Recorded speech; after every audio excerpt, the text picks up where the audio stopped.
कि पाकिस्तान की न्यूजीलैंड के खिलाफ आज के मैच में शिकस्त की क्या वजूहत थी। लेकिन आमिर, जब टीम सेलेक्ट हुई और उस पर कई टेस्ट क्रिकेटर्स ने भी तनकीद की, उसके बाद चेयरमैन साहब ने बात की लाहौर में कि हमने सिलेक्शन कमेटी रिव्यू करने का कहा है हमने उसको, क्या हुआ? कुछ भी नहीं रिव्यू हुआ।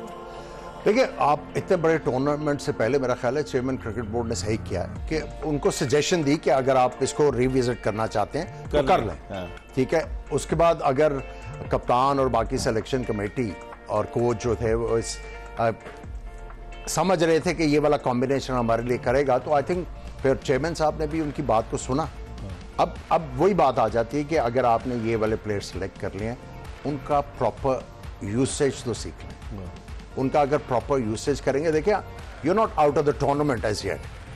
आपने अगर किसी जगह पे अपनी स्ट्रैटेजी में झोल देखा या आप समझ रहे हो कि कुछ चीजें ऐसी हैं जहां पे हम लोग लैग बिहाइंड कर रहे हैं, आपको इंप्रूव करनी है। आपको इंप्रूव करके अगले मैचेस में आना।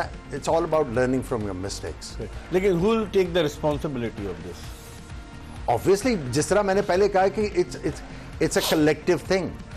देखिए, सिलेक्शन कमेटी, कोच, कप्तान सारे इकट्ठे बैठते हैं ना, और चेयरमैन साहब के कहने के बावजूद भी अगर दे परसिस्टेड विद दिस, तो फिर सबको जो है कलेक्टिव रिस्पांसिबिलिटी लेनी पड़ेगी, एक्सक्लूडिंग द चेयरमैन। देखिए, आपके सामने चेयरमैन ने तो कहा कि भाई आप रिव्यू करो इसको। उन्होंने लोगों को सुना कि हाँ यार, शायद इसमें बेहतरी हो सकती है। फिर आपने 3 मैचेस भी खेले ट्रायंगल सीरीज के, वहां पे आपको पता चल जाना चाहिए था कि कौन सी चीज आपको इस कॉम्बिनेशन में ऐड ऑन करनी है ताकि हम लोग एक फॉर्मिडेबल यूनिट बने। सो रिस्पॉन्सिबिलिटी तो सबको लेनी पड़ेगी। अच्छा, आज फखर जिस तरह से बाद में बैटिंग करने के लिए, जो उनके स्पिनर ब्रेसवेल को किस तरीके से खेल रहे थे, क्या इसका मतलब ही वाज नॉट फुली? देखिए, उनको आइडिया हो गया था कि ही इज इंजर्ड और ये सिंगले दुक्के तो नहीं करेंगे, ये आके हिटे मारने की कोशिश करेंगे। और इनकी बॉलिंग, सब बॉलर्स को देखा, उन्होंने इतने ढीले बॉल किए, सही, जरा सी उनको पेस जो है वो ऑफर नहीं की। ठीक है, उसमें फखर ने अपने टैलेंट की वजह से कुछ चौके मारे, लेकिन उन्होंने बड़ी चालाकी से बॉल किए कि या तो ये जंप आउट करें क्रीज से, जिसमें ही वाज लिमिटेड, वो नहीं हो पाया, तो वही ना, they were one step ahead. Simple.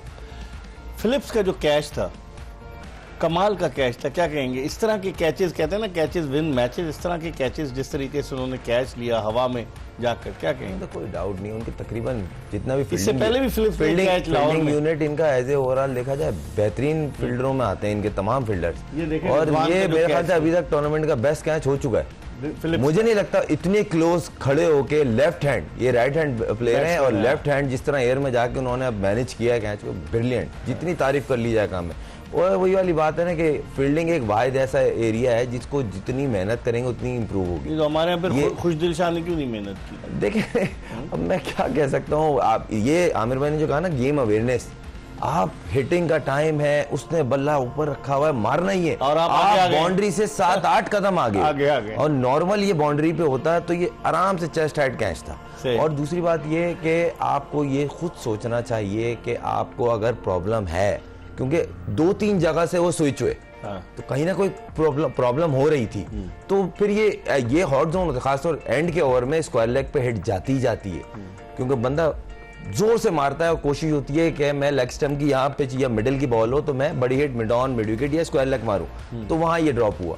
अब अच्छा, एक चीज और है जो मैं चाह रहा हूँ डिस्कस करना, वो ये है कि अगला मैच फखर खेलेगा। मुझे भी डाउट लग रहा है, मुझे ये डाउट है। आप देखें जिस तरह का वो प्लेयर है, हमें उसकी जरूरत है, मगर वो चला रहा था, उससे सिंगल डबल नहीं जा रहे थे। मुझे ऐसा लगा, उसको बोला गया कि एटलीस्ट मैच में तो जाओ। देखें, जाना तो पड़ा था, क्योंकि अब एक बैट्समैन शॉट, और ऐसा बैट्समैन जिसपे आप बैंक कर रहे थे, और नो डाउट उसकी जिस तरह की पिछले 2-3 मैचों की इनिंग है, उसने सामने वाली बॉलिंग को डैमेज किया है।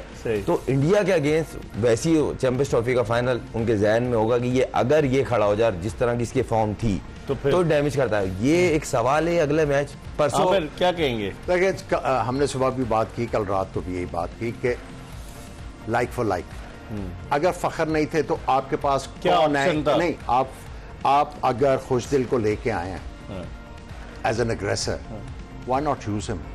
अब आप साउथ के ऊपर प्रेशर आए जा रहा है, अगर खुदा न खास्ता वो एक और मैच में आउट हो गए तो उनके नाम के आगे टैग लग जाएगा कि यार ये तो लिमिटेड ओवर का प्लेयर ही नहीं है। सही है। सो वही आ गया ना कि आपने एक प्लेयर को आप कम बैक करवा रहे हैं और उसको उसका कंफर्ट जोन नहीं दे रहे हैं। सही। सो और आप 320 चेस कर रहे हैं। हमने बार बार यही बात की, जब आप ओपन करवाते हो किसी को तो आप उसकी फॉर्म देखते हो कि यार इसके बल्ले में बड़ा वाला गेंद आ रहा है और इसकी फॉर्म बहुत अच्छी लगी हुई है, इसको हम अपनी ऑर्डर करके इसकी फॉर्म को यूज करें। सऊद को यूज करने की कोशिश की नहीं, बाबर आजम की बात करें। अब फिर हमने ये भी बात की कि अगर एक प्लेयर जो है वो आउट ऑफ फॉर्म है, उसे रन नहीं बन पा रहे, तो सबसे पहले वो कोशिश करेगा मैं अपने लिए 30-35 आज वही हुआ ना, बाबर आजम ने कितनी बॉल्स खेली। फिर आपने क्या किया कि साउथ शकील को ओपन करवा दिया। अब साउथ शकील ऐसा प्लेयर है जो थोड़ा सा टाइम लेता है और अभी उसकी जो जगह है पाकिस्तान क्रिकेट टीम में ओडीआई में अभी नहीं है, इट्स नॉट सीमेंटेड। तो वो ऑब्वियसली थोड़ा सा उसके दिमाग में इनडिसीजन तो आएगा, यार मैं जाऊं क्या करूं, ठीक है, क्या करूं। सही। सो आई थिंक ये सारी चीजें आपको जो है वो सामने रख के ठीक, I think you have to make decisions. Khurram, Babar Azam Nepal के खिलाफ आखिरी सेंचुरी बनाई थी एशिया कप में। आज 22वीं इनिंग्स थी, हालांकि आज उनके लिए अपॉर्चुनिटी थी।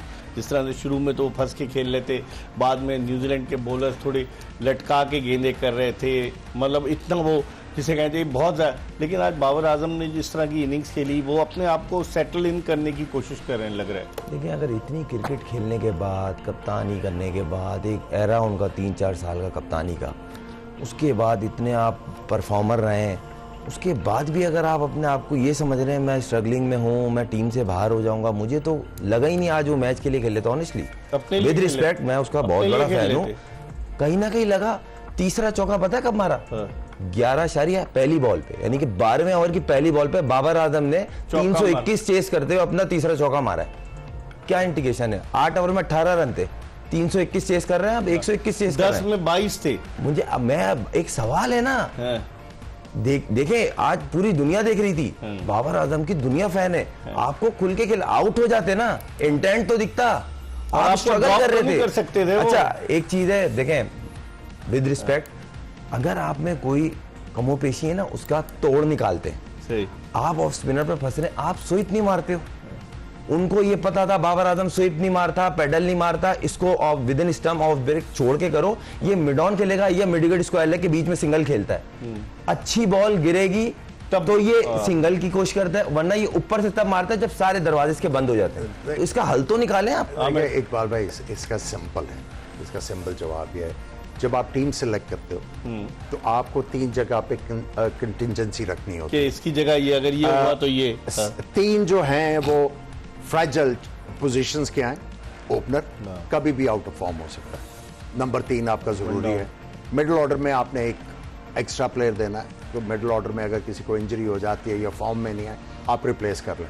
फास्ट बॉलर्स को इंजरी होने के चांसेस होते हैं, आपने वहां पे भी जो है बेंच पे तगड़ा फास्ट बॉलर रखना है। ये एक कॉमन सेंस की चीज है, रॉकेट साइंस नहीं है। अब देखिए, अनफॉर्चुनेटली फखर आउट हो गए, यू डोंट हैव, कोई नहीं है आपके फ्रंट लाइन जो ओपनर नहीं है या ऐसा प्लेयर नहीं है जिसने कंसिस्टेंटली फर्स्ट क्लास में ओपन की हो या नंबर 3 के ऊपर बैटिंग की हो।